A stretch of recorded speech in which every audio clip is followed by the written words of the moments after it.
రాబోయే రోజుల్లో మనుషుల కొరత విపరీతంగా ఉండబోతుంది. షాపుల్లో గుమస్తాలు దొరకరు, రైతులకి కూలీలు దొరకరు, కౌలు రైతులు దొరకరు. అట్లాగే పనులు జేయడానికి మనుషులే దొరకని పరిస్థితి. ఇప్పటికే మన వాళ్ళు వలసలు వెళ్ళిపోయారు. ఆంధ్రప్రదేశ్ కానీ, ఇతర దేశాలు, ఇతర రాష్ట్రాలకి ఆంధ్రాలో ఉన్నటువంటోళ్ళు ఇతర ప్రాంతాలకు వలసెళ్లారు. దానికి తోడు ఎవరైతే ఇక్కడున్నటువంటి రైతు బిడ్డలు, లేకపోతే ధనవంతుల బిడ్డలు మహానగరాలకు వెళ్ళిపోయారు. అక్కడ సెటిల్ అయిపోయారు. లేకపోతే ఇతర దేశాలకెళ్లారు. అక్కడ సెటిల్ అయిపోయారు. అదంతా పక్కన పెడితే ఇక్కడ మన ఆంధ్రప్రదేశే కాకుండా దేశంలోని అనేక రాష్ట్రాల్లో ఆలస్యపు పెళ్ళిళ్ళ ప్రభావం వలన ఆడపిల్లలకి కడుపులు రావు.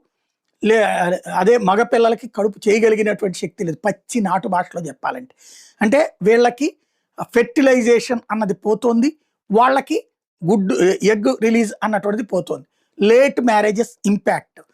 దానికి తోడు విపరీతమైన స్ట్రెస్ కారణంగా పనిలో ఎక్కువ ఇక్కడ